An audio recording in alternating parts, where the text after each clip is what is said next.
era pequeno, menino pequeno ainda, e ficava lá vendo o pessoal surfando no Rio Doce.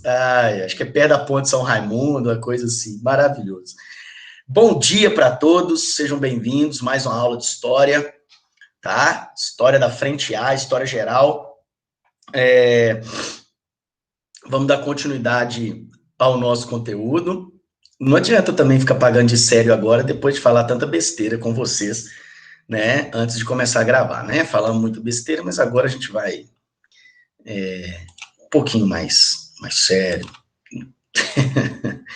Vamos lá, deixa eu só subir minha aulinha aqui. Aê! Todo mundo tá vendo? Todo mundo tá conseguindo ver a imagem? Sim? Beleza, ótimo. Então, vamos aqui. Bom, pessoal, na semana passada, nós tivemos aqui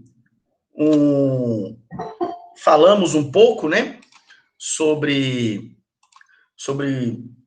os regimes, né, totalitários ali na década de 20, na década de 30, né, alguns vão ali até a década de 40, outros vão até a década de 70, né, e essa particularidade, ela é importante de ser ressaltada, porque eles vão até a década de 40, até a década de 70, perdão.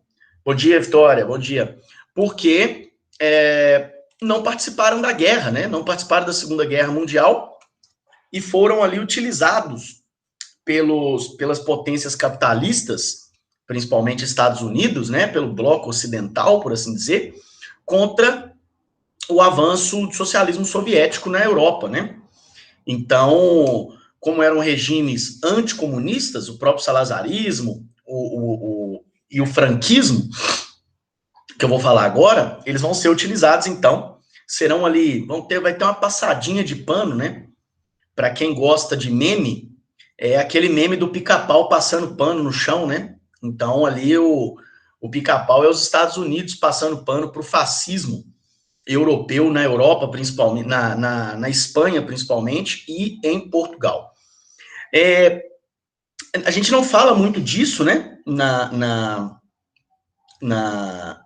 aula em si, porque a nossa aula é muito corrida, tem muita coisa para ser dita, mais questões mais teóricas, né, coisas mais relevantes, assim, do ponto de vista do que vai ser cobrado numa prova e tal.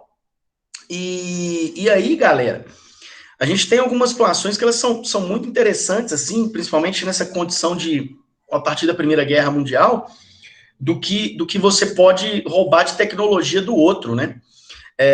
E na Segunda Guerra Mundial a gente vai ter muito isso, porque quando o Hitler, lá na Alemanha, ele vai desrespeitar o Tratado de Versalhes e começar um processo de industrialização muito forte na Alemanha,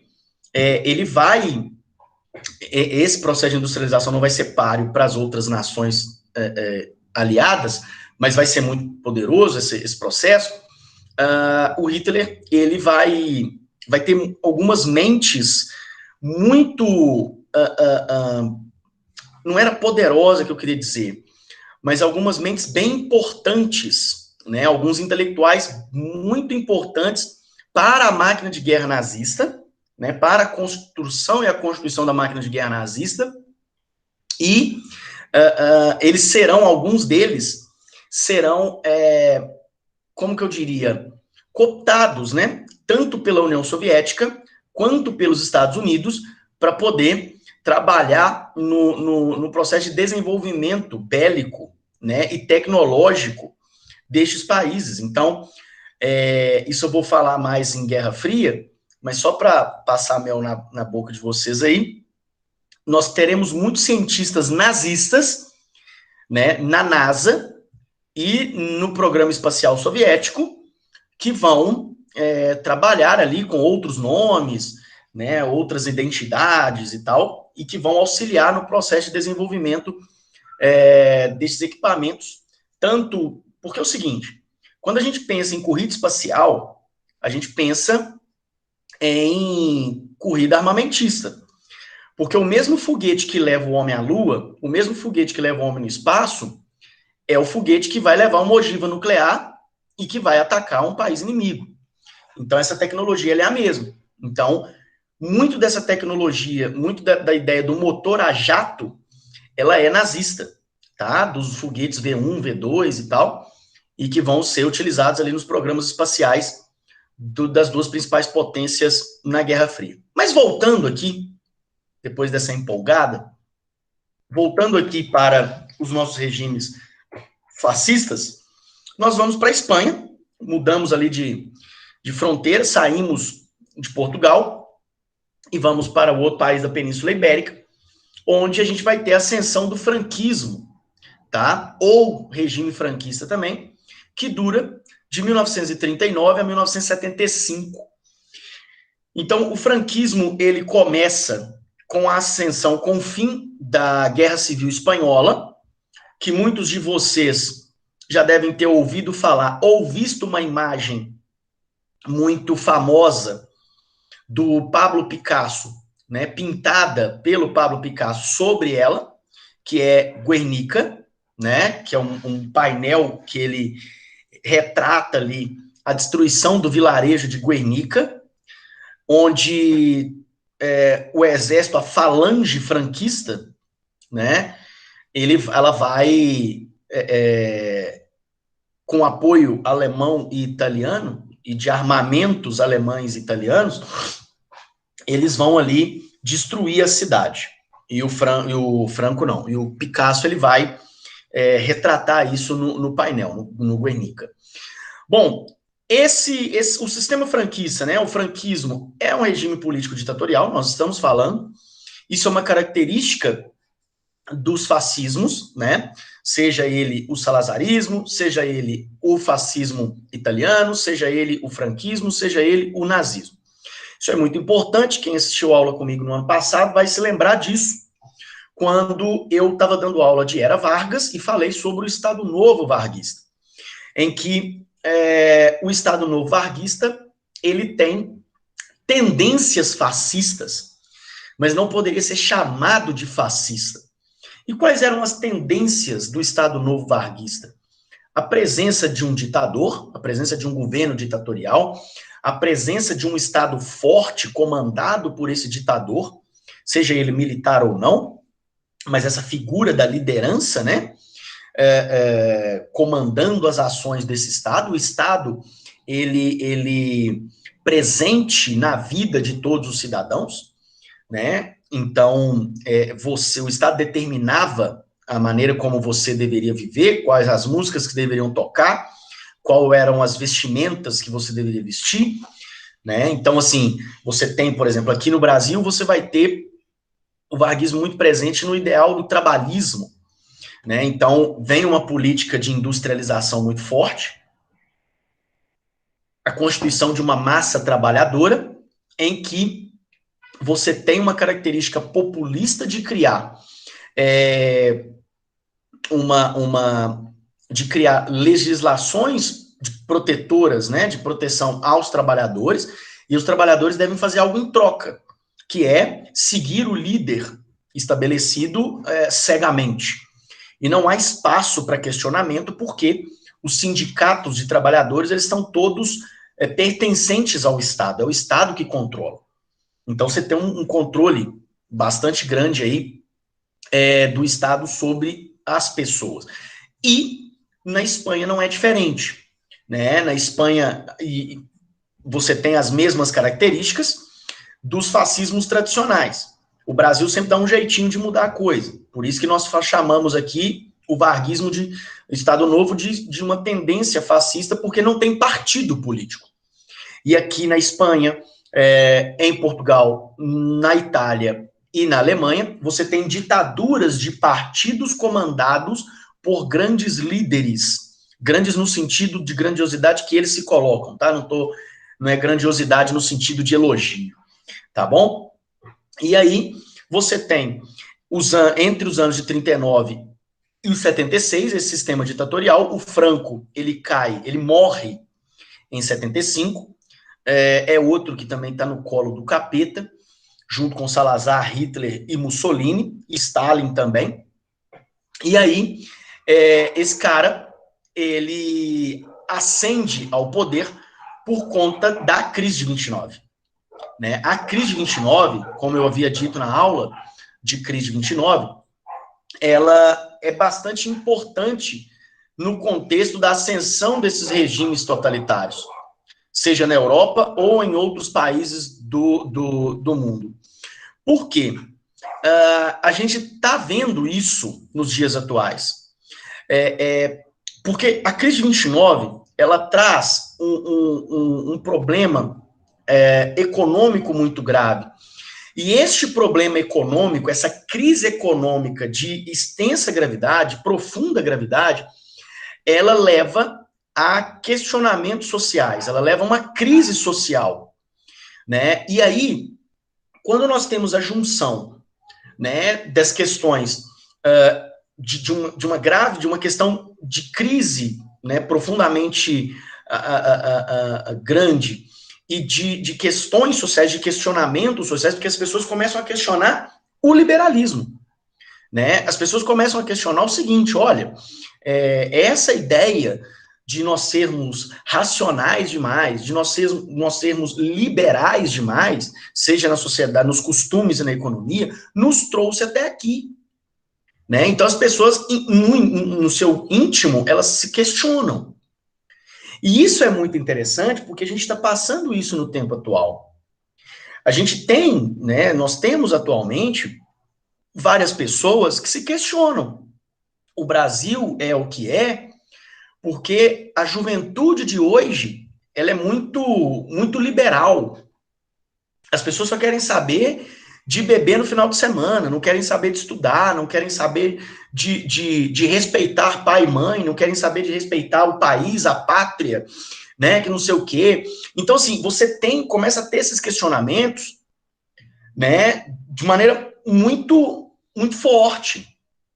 E aí, sempre temos a ascensão de políticos, seja ele pela via democrática ou pela via golpista, de políticos, né, ou de personagens que têm um caráter autoritário, um caráter de que vai colocar o país de novo nos eixos, né? Então, assim, todo esse blá blá blá do que se diz de um novo mundo sendo construído, isso não existe. Né? Isso gera ainda mais conflito, isso separa ainda mais o país, isso divide ainda mais o país e as pessoas. Então, nós vamos nos unir em torno da pátria, em torno do todo, contra um inimigo comum. Qual é o inimigo comum? O comunismo. O comunismo é o que faz isso com todo mundo. É o que leva as pessoas a pensarem em serem livres demais, não respeitarem a pátria, já que o comunismo ele tem uma ideia internacionalista, né, de derrubada de fronteiras, vivemos de maneira comum, sem a presença do Estado, sem a presença de nenhum limitador de liberdade, nenhum mecanismo limitador de liberdade. Então, o que a gente tem é exatamente um contexto da crise de 29, que faz as pessoas questionarem essa extensa liberdade que ela tem, né, culpa exatamente o ideal libertário de levar ao buraco em que eles estão inseridos, e aí, ao contrário disso, você tem a tentativa de democraticamente os países saírem da crise que estão inseridas. Eu falei isso na aula passada, repito,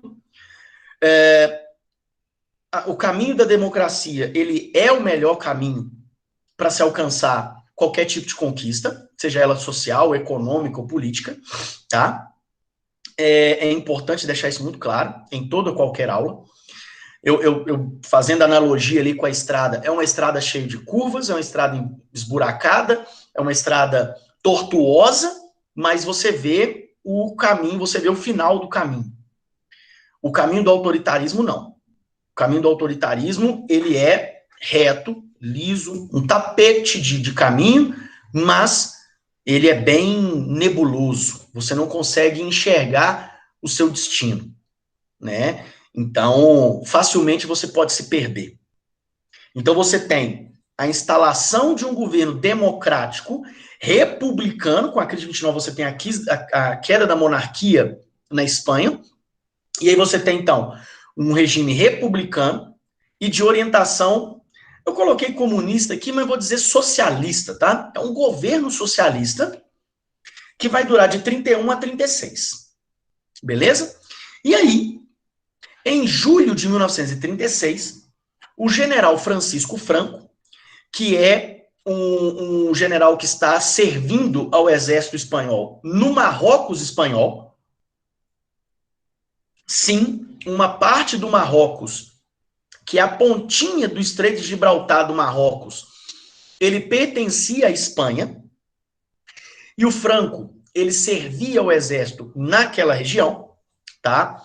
Ele vai, junto com membros do exército espanhol, simpatizantes do fascismo, porque o fascismo ele se espalha no final do século XIX, ideais de purificação racial e tal, anti-imigração, e ali em 22, em 19 para 22, você tem a criação do Partido Fascista Italiano. Eu vou fazer uma pergunta aqui, idiota, tá? Vocês já falaram isso na semana. Alguém aqui falou na semana passada, eu não vou me recordar quem. Mas quem assistiu Peaky Blinders sabe que a última temporada terminou com a ascensão, né, de um grupo fascista na Inglaterra, tá? Que é a Brigada, a Brigada Fascista Britânica, beleza? Então, você tem grupos fascistas em vários países, inclusive em países que lutaram contra o autoritarismo fascista na Segunda Guerra Mundial. Né? Então, o fascismo está em todos os lugares, assim como o socialismo. Beleza? Em 36, então, o Franco, apoiado por simpatizantes do fascismo, membros do exército espanhol, que vão seguir o Franco, ser um general condecorado, burguesia conservadora, grande parte da classe média e setores conservadores da Igreja Católica. Lembrando que, historicamente, a Igreja Católica ela é anticomunista, beleza? É óbvio que a burguesia e a classe média ela vai se alinhar a estes grupos políticos contra o avanço do socialismo, com medo de perder seus bens e riquezas, né? É isso que vai acontecer em todos os países em que veremos a ascensão do fascismo. É isso que vai acontecer no Brasil, é isso que vai acontecer na Argentina, é isso que vai acontecer no México, é isso que vai acontecer na Espanha, em Portugal, na Itália, na Alemanha. O medo do socialismo avançar. Bacana? E aí, nós temos então o Partido Fascista Espanhol, chamado de Falange, e por isso que nós temos a Falange fascista, a Falange franquista, porque você tem um braço partidário e o braço armado deste partido. Eles vão executar um golpe de Estado na Alemanha, derrubando este governo de esquerda, republicano. Este governo de esquerda, né, o grupo político da esquerda, vai lutar pela manutenção, pela sua manutenção no poder, né, e vão lutar, então, contra a falange fascista do Franco. Então, a gente tem o início da Guerra Civil Espanhola, que dura ali por volta de 3 anos, entre 1936 até 1939. E a Guerra Civil Espanhola, ela vai ter característica de testes de equipamentos alemães e de táticas alemãs, como a Blitzkrieg. A Blitzkrieg nazista, ela vai ser testada, uma nova tática de batalha, vai ser testada contra os republicanos, né, na Guerra Civil Espanhola. Só um detalhe aqui importante, eu gosto sempre de ressaltar isso, cara. São várias as pessoas de vários países que vão lutar no exército republicano contra o exército do Francisco Franco. dois personagens que eu gosto de, inclusive brasileiros, tá? Dois personagens que eu gosto muito de ressaltar dentro deste contexto é que não vai lutar na Guerra Civil Espanhola, mas vai virar uma guerrilha de oposição. Mas na Guerra Civil Espanhola, o personagem que eu mais gosto de citar é um cara chamado George Orwell, tá? O escritor do livro A Revolução dos Bichos e do livro 1984, O Grande Irmão, né? Então ele, que é inglês, ele vai lutar contra o regime franquista, vai ser ferido em batalha, tá? E depois ele vai escrever os livros, né? E os livros, e é muito interessante porque ele é socialista, e os livros serão uma crítica ferrenha, feroz ao Stalin, ao stalinismo. Como eu já falei para vocês na aula passada, ele vai chegar e falar assim, olha, bicho, resumindo, olha, bicho, você cagou o rolê do comunismo, né? Você fez tudo errado. Você não é nada diferente dos caras da extrema-direita. Beleza? E o outro nome, que eu adoro citar, e que talvez eu não sei, talvez poucos de vocês saibam, é que uma atriz espanhola, nascida em 1922, que mudou para o México, não conseguiu a entrada, o asilo no México, porque ela começou a fazer parte de guerrilhas antifranquistas. Em 47 ela vai para o México, não consegue asilo político, e depois ela vai para Cuba, e aí por causa do seu trabalho de atriz, ela consegue o asilo no México e fez muito sucesso no México. Uma atriz chamada Angelines Fernandes. Vocês não devem conhecê-la pelo nome, Angelines Fernandes, mas conhecem ela pelo personagem. A bruxa do 71, do Chaves, do seriado do Chaves, ela foi uma guerrilheira espanhola antifranquista. E ela, perseguida pelo franquismo, teve que se mudar para o México, tá? Para poder viver a vida dela. Ela nunca mais voltou para a Espanha, né? Mesmo com o fim da ditadura franquista, ela nunca mais voltou para a Espanha e morreu em 94, acho que foi 94. E ela morreu aos 71 anos, tá? Angelines Fernandes. Beleza?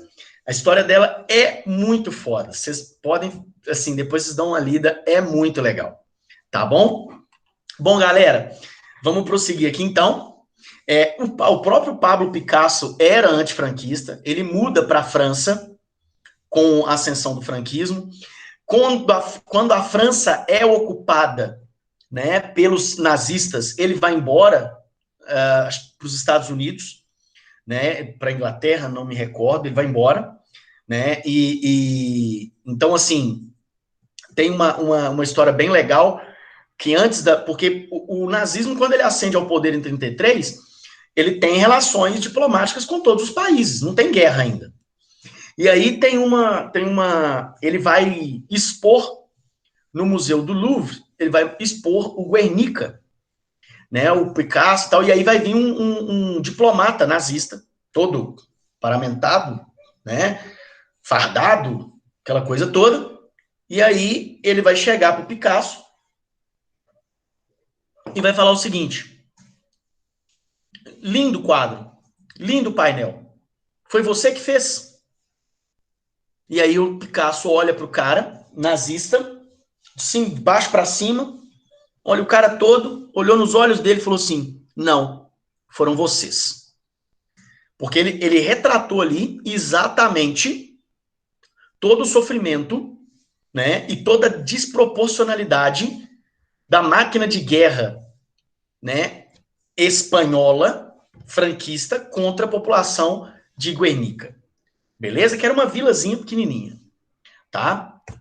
Mas, como eu disse, o Franco vence e inicia um processo, um regime ditatorial, né, em que a principal característica desse regime é uma eu não vou chamar, eu coloquei aqui inclinação, cara, mas eu não vou chamar nem de inclinação. É um total conservadorismo, tá? Uma ideia de conservadorismo nacional, baseado no nacionalismo, da unidade nacional espanhola. E por que isso? E por que a unidade nacional espanhola está entre aspas? Porque o ideal de unidade nacional espanhola é quase um pecado dizer isso. Porque olha só que doido. Nós temos problemas na Espanha até os dias de hoje com essa ideia de Estado Nacional Espanhol. Porque a Espanha, ela se unificou em 1492 para expulsar os mouros, para expulsar os muçulmanos da Península Ibérica definitivamente, na Guerra de Reconquista, e os outros reinos espanhóis, como o reino de Navarra, Catalunha, né, o reino de Leão, estes reinos, eles esperavam voltar à normalidade após a expulsão. Eles tiveram a ideia de se unificar, fazer uma unificação pragmática ali, temporária, para depois que expulsar os muçulmanos, cada um vai vivendo na sua. Acontece que Fernando, rei de Aragão, e Isabel, rainha de Castela, eles mantiveram a unificação de maneira forçada. Tanto que no século XVI, os catalães tentam pela primeira vez se tornarem independentes e vão sofrer as consequências. Vai ter um banho de sangue na Catalunha. Entendeu? E aí, a Espanha, inclusive hoje, ela não é como o Brasil. Ela não é como os Estados Unidos. Ela não é um Estado federativo. É um Estado unitário. A Itália também é um Estado unitário, tá? Em que o poder central ela não dá tanta autonomia para os departamentos, para os estados, para as províncias do país. A única província espanhola que tem uma certa autonomia é a Catalunha, por causa de um acordo que foi feito há décadas atrás. Porque a Catalunha é a província mais rica, né, da Espanha, e a Espanha perder a Catalunha vai ser um prejuízo econômico muito grande. Então, tipo, olha, eu mantenho, vocês se mantêm sob o guarda-chuva aqui, né, o sombreiro espanhol, mas a gente dá certas autonomias, um parlamento aí para vocês e tal. Outras províncias não têm isso. E o Franco, ele vai fazer isso, ele vai tirar isso dos catalães, porque para o seu regime, a Espanha ela deve ser una, grande e livre, ou seja, uma grande e livre Espanha. Livre de quem? Livre do comunismo.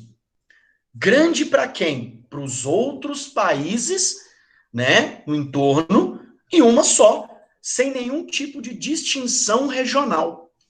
Então, o catalão é espanhol, né? O galego, ele é espanhol, o andaluz, ele é espanhol, tá? E o cara que nasceu em Madrid é espanhol. Beleza? E aí tem uma coisa muito bacana, que aí é outra história que eu adoro contar, que é a seguinte: o Franco, ele é madridista, ou seja, torcedor do Real Madrid, fanático pelo Real Madrid. E aí, o que ele vai fazer? Ele vai, como o Estado ele é totalitário, ele vai trazer os melhores jogadores para o Real Madrid. Puskás, Didi, brasileiro, destaque da Copa de 58, Di Stéfano. E a história do Di Stéfano é muito legal. Muito legal, assim, de ler, de entender. Di Stéfano é um jogador argentino, é o grande craque da Argentina antes do Maradona e do Messi, era o grande nome. E o Di Stéfano, ele jogava uma liga colombiana, que não era afiliada à FIFA, e aí ele se destacou muito nessa liga, jogou por um time chamado Millonarios, e aí ele foi contratado pelo Barcelona, beleza? E aí, o Franco chegou nos dirigentes do Barcelona e falou o seguinte: olha, vamos fazer o seguinte, não gasta o dinheiro de vocês, não. Deixa que o Estado espanhol compre o Di Stéfano. Aí ele aí, ó. Aí ele aí, ó o surfista do Rio Doce chegando aí. Deixa que o Franco deixa que o Estado compre o Di Stéfano, e aí, para a gente fomentar, melhorar o campeonato, já que ele joga muita bola, ele fica um ano no Barcelona, um ano no Madrid. Um ano no Barcelona, outro ano no Real Madrid. Cara, os dirigentes do Barcelona não podiam fazer nada. Eles estão falando com o presidente barra ditador, barra sanguinário da Espanha. Então eles falam assim, não, beleza, tranquilo. Aí vem o Di Stéfano. Só que o Franco vai falar o quê? Olha, como o Estado espanhol ele comprou o Di Stéfano, e nós vamos fazer esse revezamento, e eu torço pro Real Madrid, nada mais justo do que ele começar a carreira dele aqui na Espanha, no meu time, no Real Madrid. Então, em vez dele começar a jogar para vocês, ele vai começar a jogar no meu time. Tudo bem? Tá, né? Beleza. Tudo bem. O Di Stéfano nunca jogou um minuto sequer pelo Barcelona na vida dele. Nunca. O Franco, depois que viu ele jogando a primeira vez com a camisa do Real Madrid, nunca autorizou que ele jogasse por outro time. E ele encerrou a carreira dele no Real Madrid. O Real Madrid tem 14 títulos de Champions League, na época era Liga dos Campeões da Europa, né? Copa dos Campeões da Europa, e desses 14 títulos, o Real Madrid ganhou 5 na época do Franco. 5. Tá? Então, assim, eu odeio o Real Madrid. Você não pode falar isso, eu adoro o Real Madrid. Eu odeio o Real Madrid. Beleza? Mas, enfim, brincadeiras à parte, historinha à parte, a gente volta para... já vem alguém aqui chiar, quer ver? Quem garante que não foi comprado? Quem não foi comprado o quê? O Franco? Eu falei errado, são 13, Pablo? São 13 não, são 14, não? Então desculpa. Eu dei mais um. Eu odeio o Real Madrid e dei mais um título pro Real Madrid. Beleza. Você está falando as vitórias do Real Madrid, quem garante que elas não foram compradas? Com certeza. Se hoje tem VAR e os caras ainda são privilegiados, imagina naquela época que se jogava futebol, a bola era feita com tripa de porco. Você tá doido, não tinha câmera, não tinha todo esse aparato televisivo, midiático, de maneira alguma, nenhum, né, Rafael? Nenhum ditador aceita perder, né? Nenhum. Isso é muito importante. Então, na Europa, provavelmente os títulos de Champions, ali, campeonato europeu, seria mais difícil comprar. Você está disputando com outros países, times de outros países e tal, aquela coisa toda. Mas aí você contratava sempre os melhores, né? Então, você tinha, por exemplo, Puskás, que jogava bola demais, sangue do cordeiro.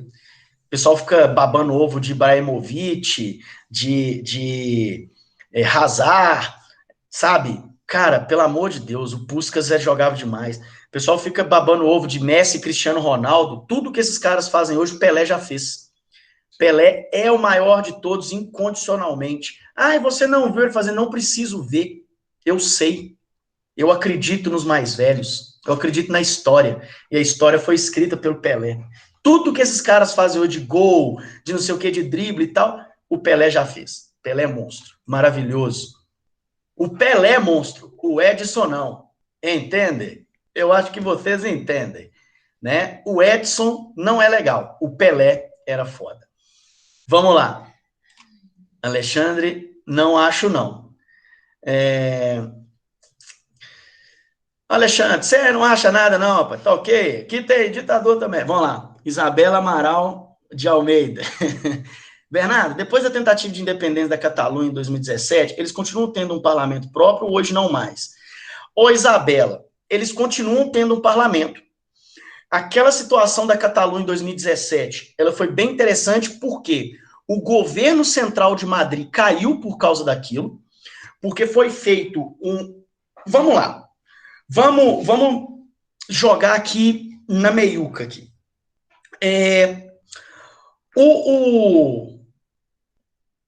Vamos dizer, o líder do parlamento catalão, acho que é Puigdemont, que ele chama, o sobrenome dele, ele acaba até a política catalã, aí Barcelona já era.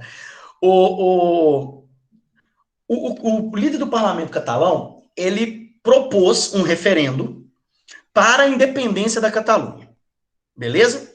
Acontece, tá pingando, acontece que ele fez esse referendo sem o consentimento do governo central de Madrid. E lembrando que o governo central de Madrid, o Estado espanhol, ele é unitário, ele não é federativo. Então ele usou a prerrogativa de que, se a Catalunha ela tem uma certa autonomia, então ela pode fazer esse referendo.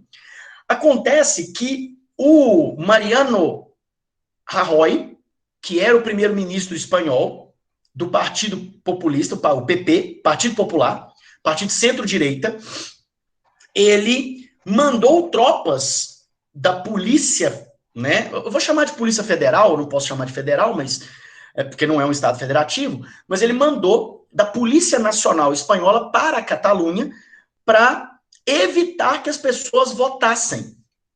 Esse é o bicho, eu vou votar, se esse negócio vai valer ou não, foda-se. Entendeu?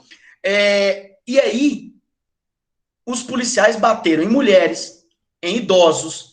A coisa pegou tão mal que ele teve que renunciar. E hoje o governo que está na Espanha é um governo socialista. É o PSOE, é o Partido Socialista dos Trabalhadores Espanhóis, Social-Democrata dos Trabalhadores Espanhóis, uma coisa assim.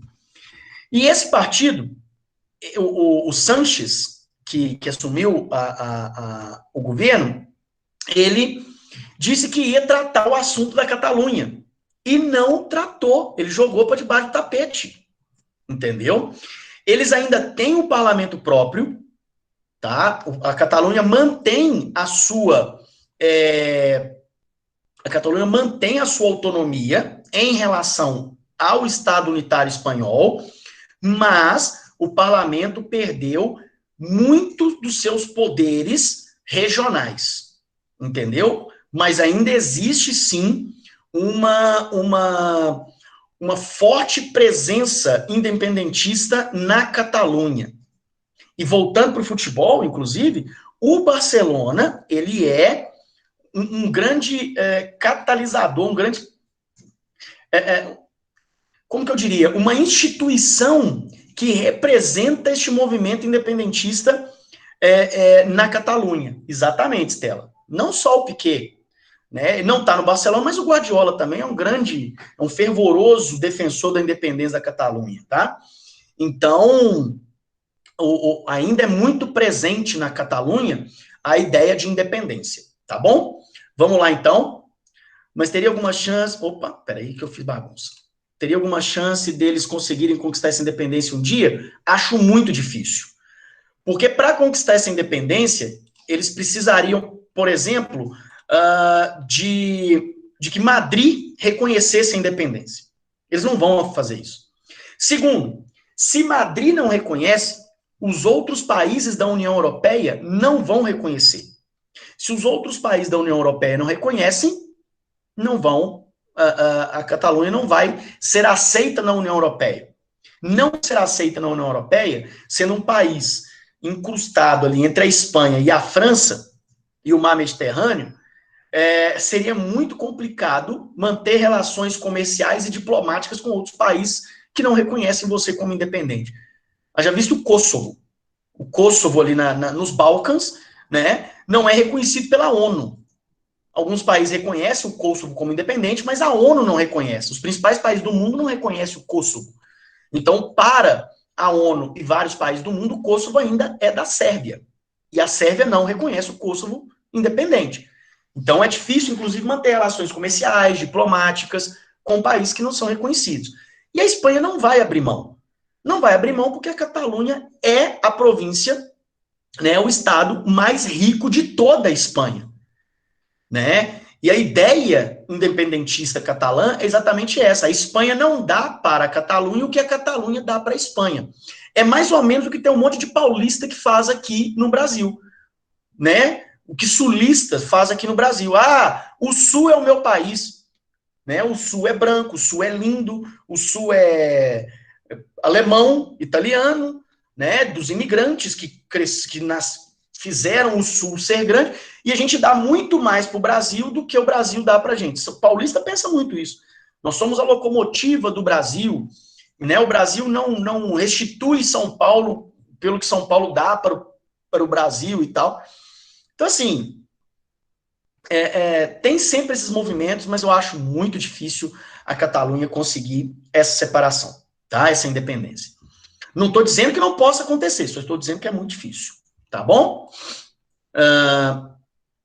Então, beleza, vamos lá. Prosseguindo aqui, nós temos, então, um regime ditatorial que mantém a divisão de poderes, mas é uma divisão fantoche, legislativo, executivo e judiciário. Existem os poderes? Existem. Só que é só na aparência, é fantoche, ele não existe. O executivo, na figura do Francisco Franco, é o que manda de fato. Beleza? Liberdades individuais, direitos civis, eles são limitados, não são irrestritos, são violados, tá? Então, a polícia só pode entrar na minha casa mediante um mandato judicial. Mandado judicial. Não, nós vamos entrar na sua casa e foda-se, né? Então, e principalmente os opositores. Todas aquelas pessoas que fazem oposição ao regime serão perseguidas e terão suas liberdades violadas. Eu acabei de falar da Angelina Fernandes, que teve que ir embora para o México porque ela estava tendo suas liberdades individuais, seus direitos civis violados, né, sofrendo perseguição constante do regime franquista. Ela foi embora. Ela não podia viver tranquilamente dentro do seu próprio país, tá? Então, tudo isso vem de um Estado extremamente autoritário, né? Corporativo. Quando eu digo corporativo, é a ideia de que você tem um Estado como se fosse uma corporação, em que aqueles que são apoiadores serão assistidos por este Estado, recebendo cargos, né, dedurando opositores, né, ganhando cargos e benesses desse Estado, beleza? Então você tem exatamente essa ideia de um discurso romântico, una, grande, libre, né? Um discurso romântico nacionalista.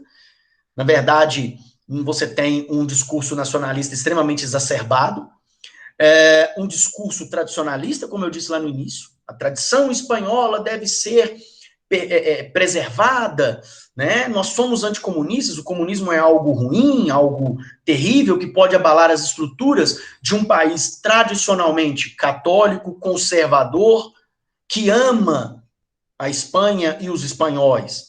Então, tudo isso, todas essas ideias estão centradas na figura do Franco, na figura do ditador. Ele é essa representação, né? E aí, a propaganda de Estado, né, vai ser amplamente utilizada, o que é muito comum nesses regimes, ela vai ser amplamente utilizada para enaltecer este líder.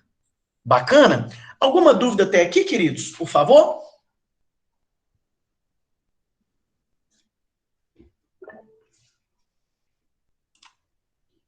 Tá tranquilo? Beleza, beleza. Então vamos prosseguir então.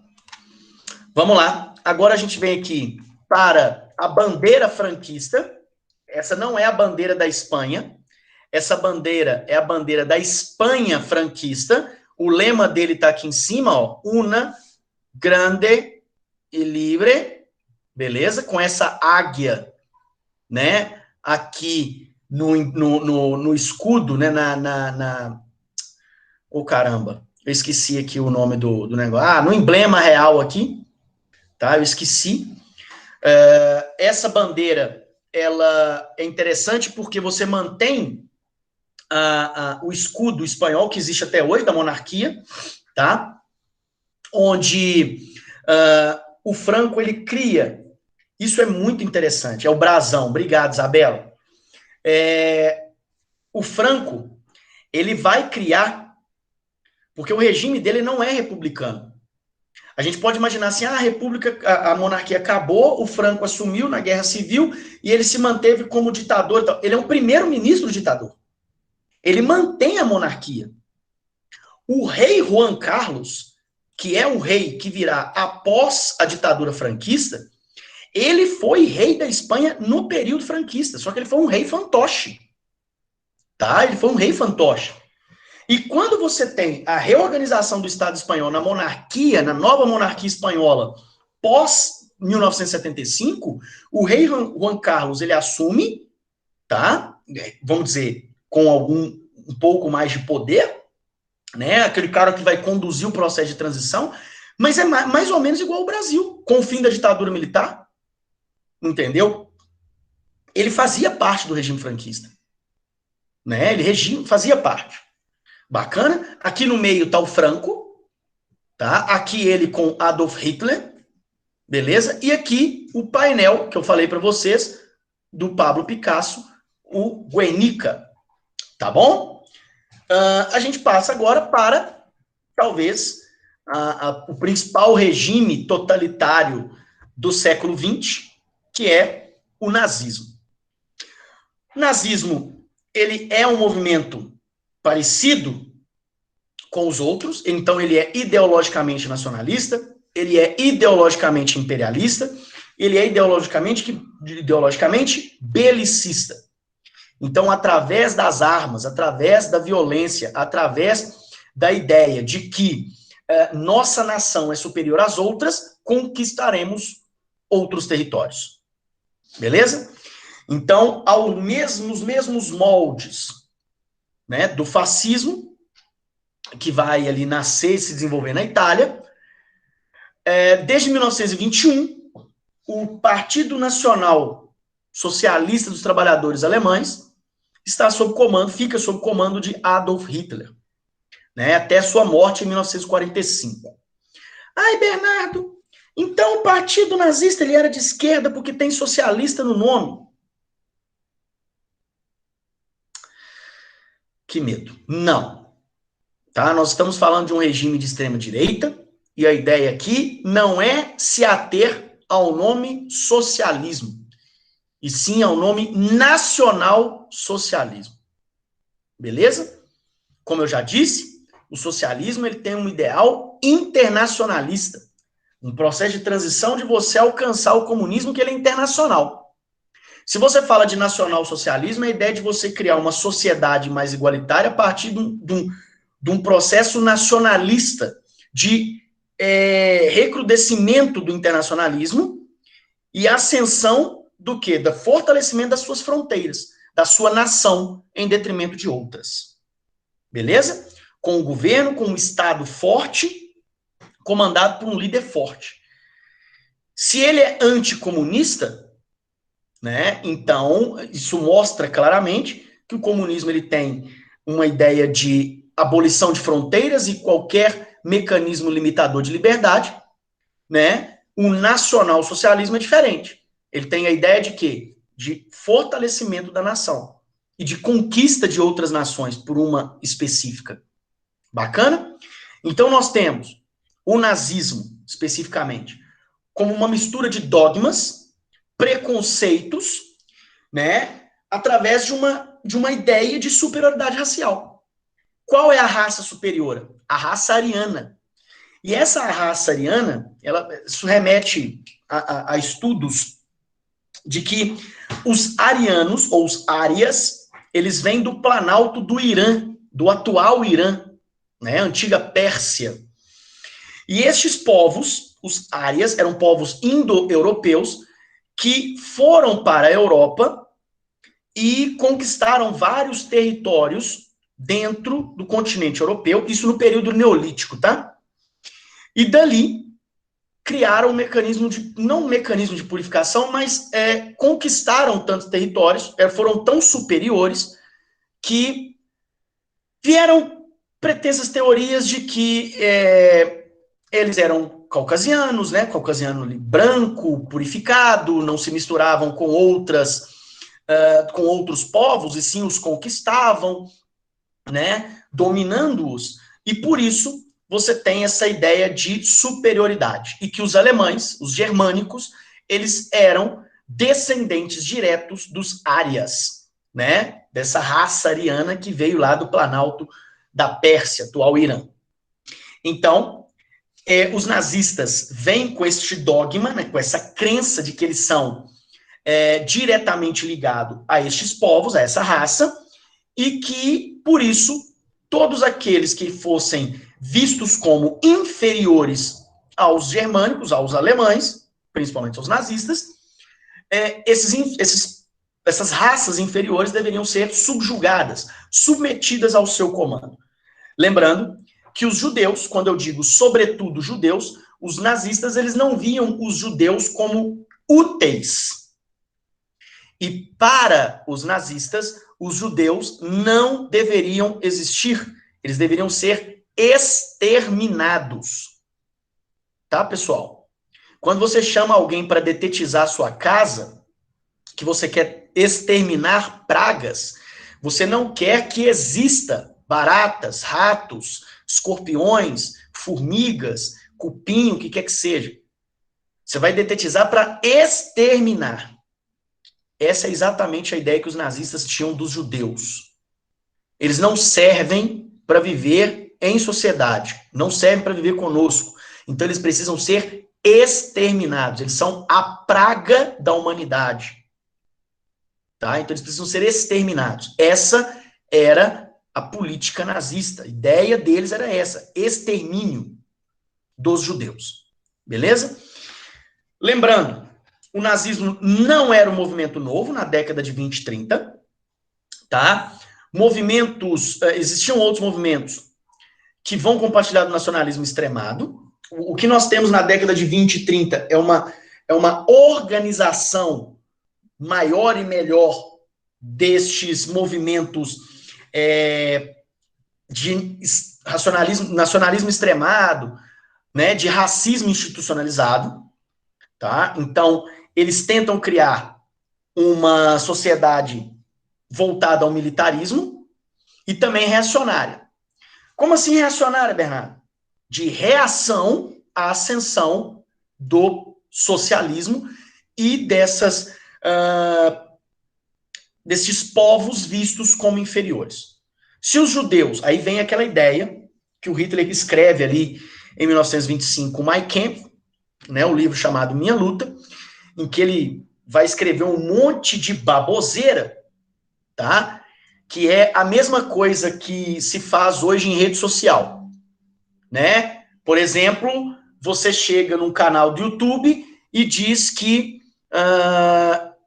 eu não sei, mas alguns estudos disseram, não diz quais estudos, não cita fontes, beleza?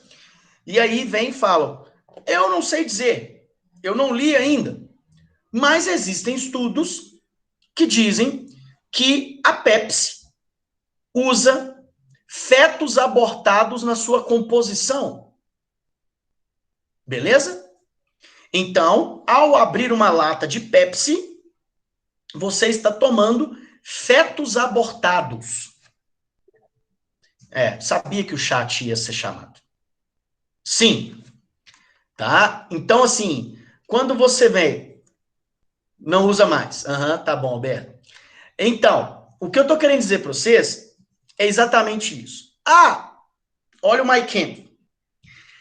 Os judeus comandam a nossa economia, comandam a nossa sociedade, comandam nossas vidas. Beleza? E eles são responsáveis pela Revolução Bolchevique na Rússia. Então, o socialismo e o judaísmo são a mesma coisa e devem ser combatidas, devem ser exterminadas da face da terra.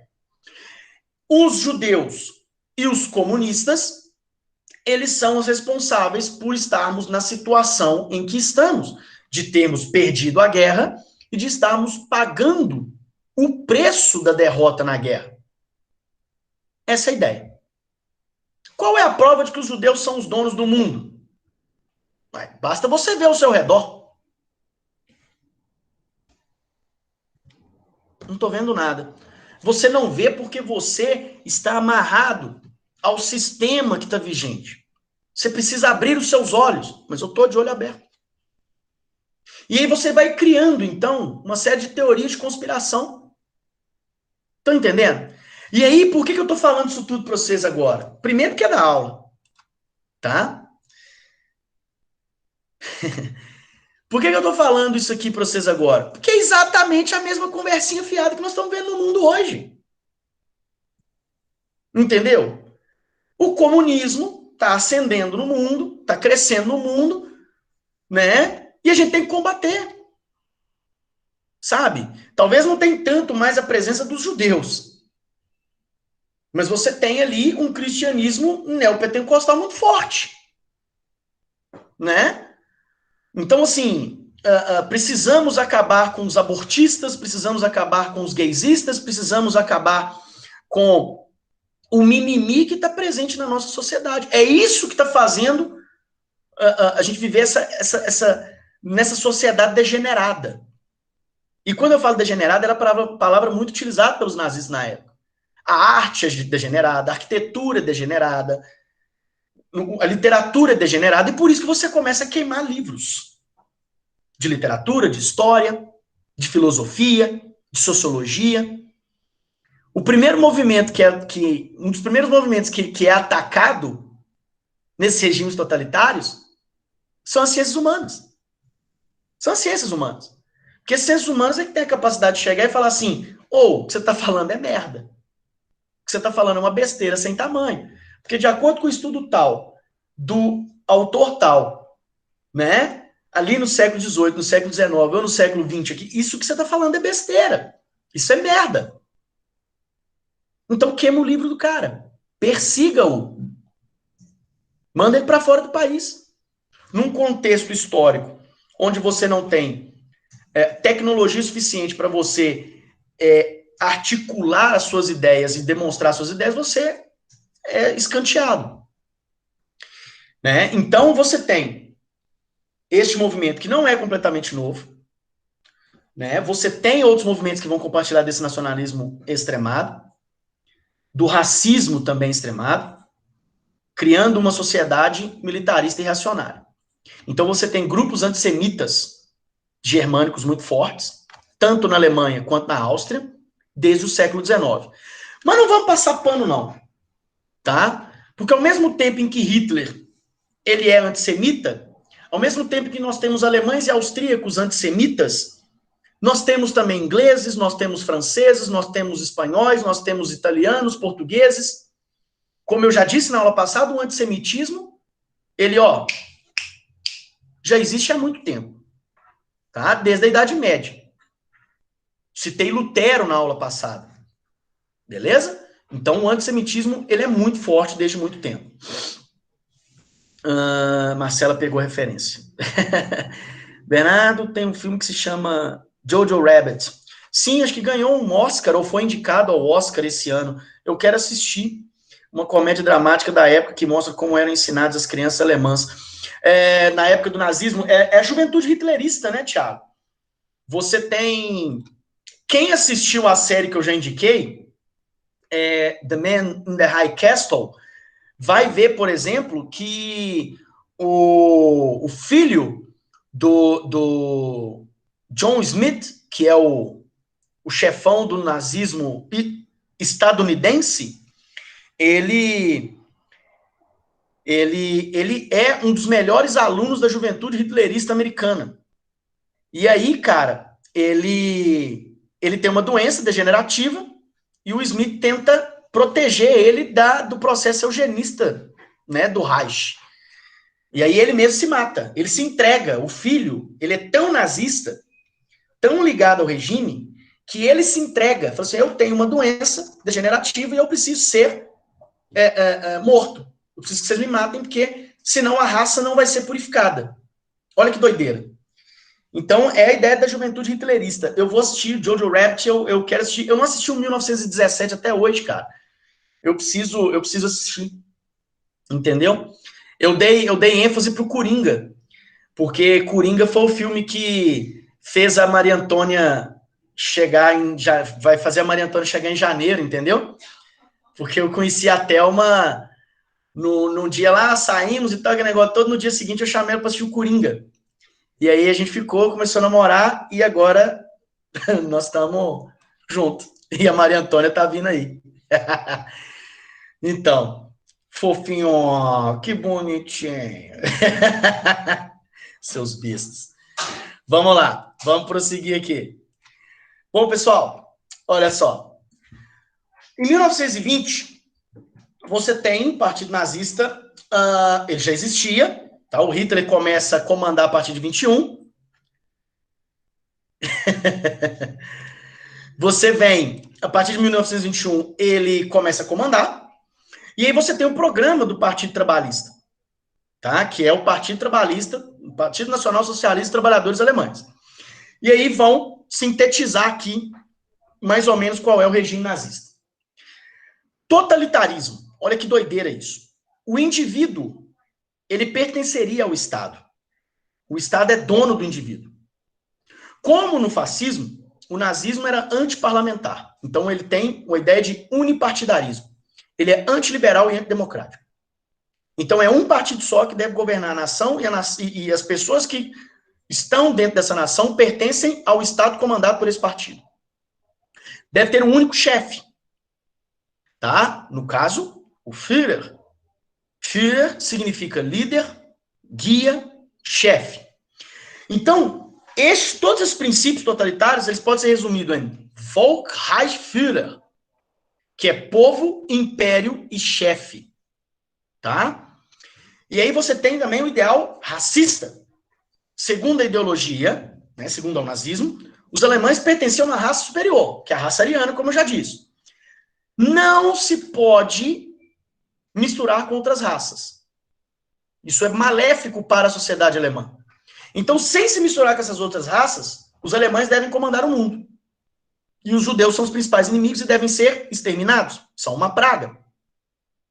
O regime é antimarxista e anticapitalista. Peraí. Aí bugou minha cabeça aqui, né, não, professor? Não. Para o Hitler, o marxismo era produto do pensamento judaico. Olha que doido. Uma vez que Marx era judeu e propunha a luta de classes.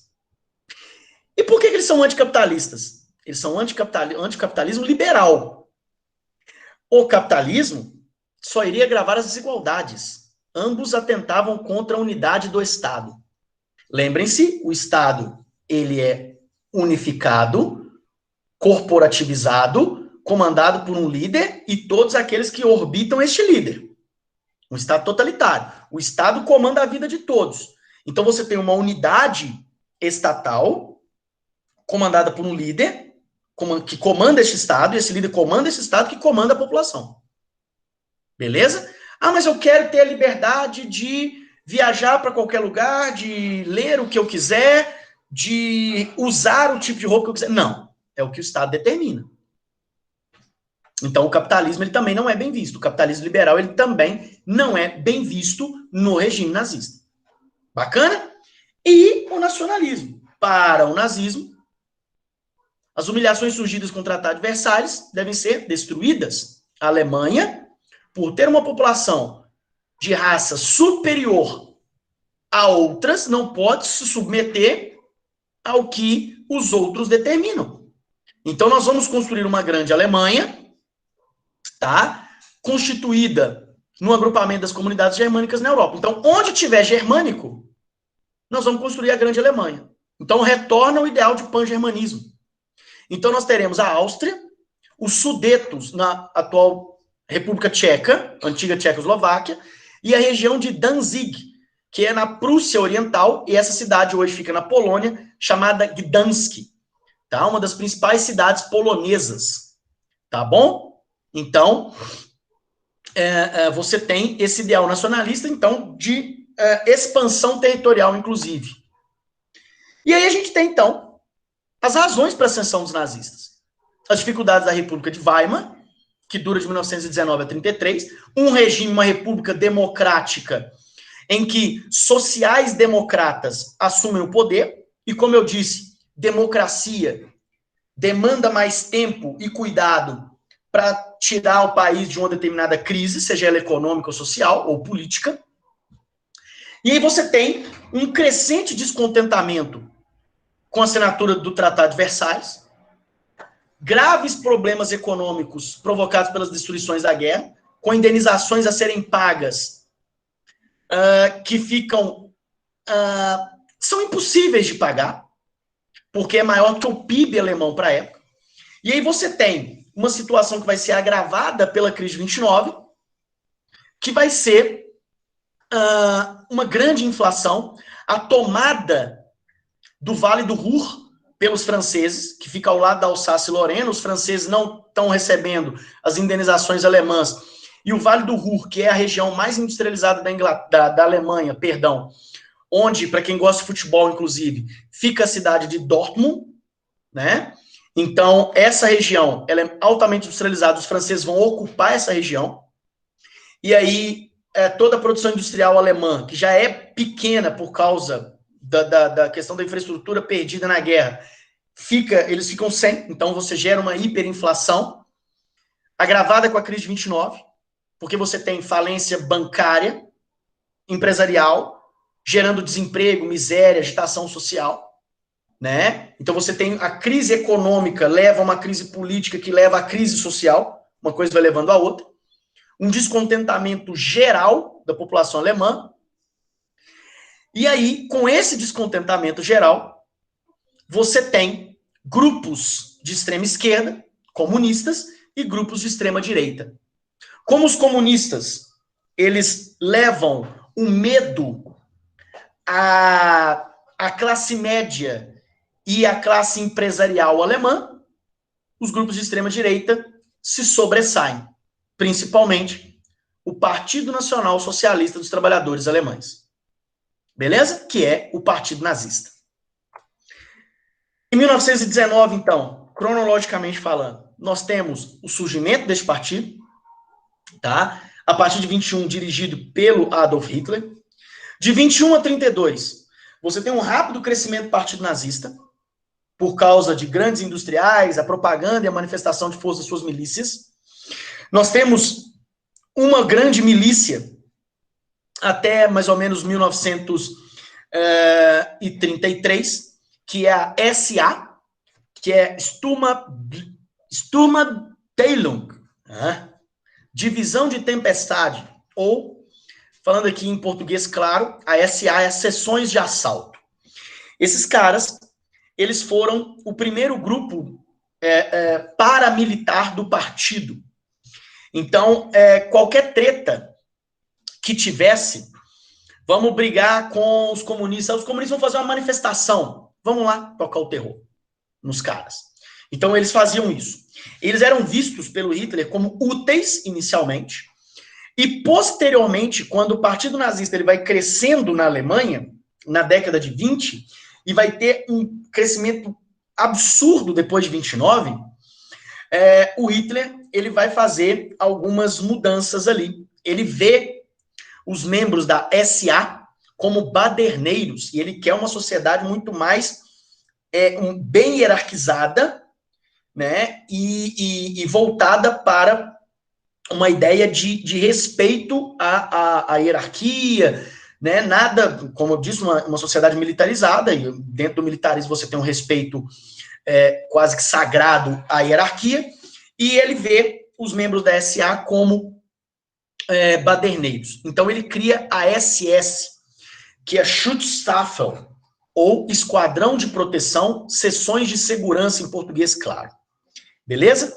E aí, quando ele assume o poder, porque em 32, o Partido Nazista ele é o mais votado nas eleições. Como no Reichstag, que é o parlamento alemão, ele tem maioria de membros do Partido Nazista, e eles vencem porque os membros da SA colocam fogo no Reichstag e culpam os comunistas, e a população cai nessa ideia. Então o Partido Nazista ele é amplamente votado, e aí o Hitler é nomeado. Os membros do Partido Nazista no parlamento, no Reichstag, eles vão exigir do presidente Hindenburg, eles vão exigir do Hindenburg a nomeação do chefe do partido como chanceler, como uma espécie de primeiro-ministro. Então, em 1933, Hitler ele é nomeado chanceler. E aí, os membros da SA, os baderneiros nomeados por Hitler ali, né? Eles vão querer cargos e tal, essa coisa toda. E o Hitler tem medo de que isso possa minar as suas pretensões políticas. Então o Hitler ele vai executar um plano que vai ser chamado de Noite dos Grandes Punhais, em que membros da SS, que é o grupo paramilitar ligado a ele, beleza, vai executar membros da SA, os chamados baderneiros por ele. Então, majoritariamente, os caras serão assassinados com punhais, facadas, apunhaladas mesmo. Então, esse evento vai ser denominado Noite dos Grandes Punhais, né? E aí, o Hitler, ele tira esses caras que podem atrapalhar a sua ideia de poder do caminho, e a SS vai ganhando cada vez mais poder. Em 1934, Hindenburg, que é o presidente alemão, muito debilitado de saúde, morre. Hitler dá um golpe de Estado e acumula os cargos de chanceler, que ele já tinha, e de presidente, de chefe de Estado. Então Hitler se denomina Führer, que é o líder, o guia, o chefe. E aí começa, de fato, o governo nazista na Alemanha. Beleza? Aqui nós temos, então, algumas imagens. Aqui nós temos a bandeira da Alemanha nazista, tá? Então, a bandeira que vai ser espalhada por todo mundo. Não é a bandeira da Alemanha, a bandeira da Alemanha nazista, tá? Que vai remeter aqui a bandeira do Segundo Reich. Vermelho, branco e preto. Hitler numa revista de tropa, vocês podem ver que as tropas estão marchando aqui, ele está cumprimentando. Isso aqui é um comício do Partido Nacional Socialista Trabalhadores Alemães, né, do Partido Nazista em Nuremberg, tá? Hitler discursando, beleza? Uma menina aqui, numa imagem da juventude hitlerista, beleza? Essa é a bandeira da juventude hitlerista, que parece muito com a bandeira da Áustria. E aqui, a águia nazista, né, que remete à águia alemã, mas a águia alemã, ela não segura o símbolo do nazismo, tá? A suástica. Beleza? Bom, aqui nós temos, então, o stalinismo. Beleza? Como eu já tinha falado, o stalinismo nós trabalhamos um pouco em Revolução Russa. O Stalin assume o poder em 24, dura até 53, quando ele morre. As principais características do stalinismo, que é um regime de extrema esquerda. Nacionalismo exacerbado, o que já é uma anomalia frente ao ideal, né, a ideia principal do comunismo. Unipartidarismo, que também é uma anomalia frente à ideia comunista. Centralização política, militarismo e censura dos meios de comunicação. É por causa disso que o George Orwell vai chegar para ele, escrever 2 livros e falar assim, bicho, você cagou o rolê. O que você fez aqui é exatamente o oposto do que o Marx tinha escrito e do que o Lenin pregava que ia fazer. Ou seja, você mudou os rumos da revolução, né? O governo stalinista vai tentar criar mecanismos de inserção do comunismo à força, como, por exemplo, a coletivização de terras, né? O processo de industrialização da União Soviética, né, através dos planos quinquenais, leva a União Soviética à segunda potência industrial do mundo, e é o que faz a União Soviética vencer a guerra contra a Alemanha, né? Porque a União Soviética, diferente da Alemanha, tem recursos naturais, tem matéria-prima, não era industrializada, e você tem ali em 10 anos, né, ou seja, 2 planos quinquenais com um processo de industrialização muito forte, mas, politicamente, o Stalin vai perseguir adversários políticos, Trotsky, que o diga, vai morrer na década de 40, assassinado a machadadas no México, né? Ele que tinha ido para o México fugido do Stalin, se relacionou com Frida Kahlo e o Diego Rivera, que era o marido da Frida, que batia nela, denunciou, né, o Trotsky, e aí os membros da polícia política do Stalin foram até o México e mataram o Trotsky. Então ele vai instalar ali uma censura muito forte, vigilância estrita da população. Isso era muito louco, cara, porque você tinha dentro de uma mesma família, por exemplo, vamos supor, na minha casa aqui, a minha filha nasce e tal, vai crescer, eu viro um agente do Estado, a minha esposa vira uma agente do Estado e a minha filha vira uma agente do Estado. E nós nos vigiamos. Se algum de nós falar uma coisinha contra o regime dentro de casa, um de nós vai dedurar o outro. Olha que loucura isso, olha o nível de paranoia, tá? Quem não tivesse de acordo, quem fosse dedurado, era taxado de burguês, de inimigo do povo, antirrevolucionário, antissoviético, e eram confinados nos gulags, que eram campos de trabalho forçado. Se vocês acham que os campos de concentração nazistas eram terríveis, os campos, os gulags, os campos de trabalho forçado soviéticos também eram. Os nazistas não inventaram os campos de concentração, eles inventaram os campos de extermínio. Os campos de concentração não foram inventados pelos nazistas. E nem pelos soviéticos, tá? Vai só, como que eu diria ali, aprimorando as invenções. O stalinismo vai terminar com a sua morte, em 53. O Nikita Khrushchev assume o poder. Ele era o braço direito de Stalin durante a ditadura stalinista. Só que, 2 dias depois do Khrushchev assumir o poder, ele vai denunciar todas as atrocidades do Stalin. Todas as atrocidades do Stalin.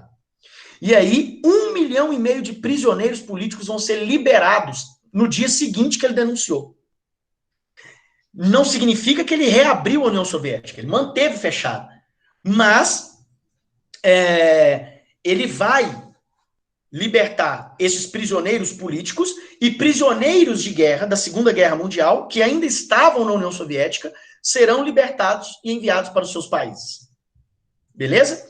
O regime da União Soviética, você tem a consideração dele como totalitário, ele é totalitário, beleza? Mas não tão totalitário quanto o regime quando estava nas mãos do Stalin. As perseguições diminuem, você tem conversas dos membros do partido com outras potências, inclusive stalinismo, inclusive os Estados Unidos, mas ainda assim existe um totalitarismo presente.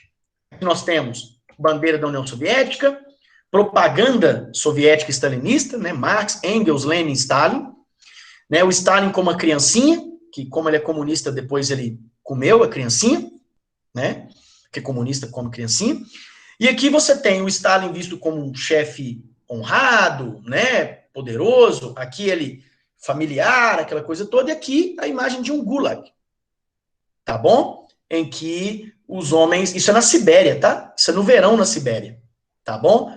O inverno na Sibéria dá ali menos 30, menos 40 graus. Beleza? Então, regimes totalitários, terminamos a aula de totalitarismo, e nós temos, então, essa ideia. Uma coisa que é bem importante ressaltar, que eu sempre gosto de finalizar minha aula, é o seguinte: não importa se é de esquerda ou se é de direita, tá? Regimes totalitários não se discutem, não se debatem, se combatem. Beleza? Toda vez que vem alguém tentar discutir que Hitler foi legal em algumas coisas, se você não quiser discutir, se você não quiser dar um soco na pessoa, sai de perto. Isso não se discute, isso se combate, tá? Então, o totalitarismo não se debate, se combate. Beleza? Então, assim, não se relativiza o número de mortos por um regime X ou um regime Y, tá? Não se relativiza esse tipo de coisa. A gente não pode aceitar esse tipo de coisa. Nós temos que viver num regime democrático, que, como diz Winston Churchill, que também não foi santo, ele diz que a democracia, ela não é o melhor regime político para se viver, mas é o mais aceitável, né? Então, a gente tem que guardar isso com a gente e não aceitar menos do que isso. Beleza? Um grande beijo para vocês. Muito obrigado pela atenção. Mais uma vez, boa semana a todos. Papai do céu abençoe todos vocês. E até a próxima, viu, galera? Grande beijo. Tchau, tchau. Eu que agradeço a todos vocês. Tchau, tchau.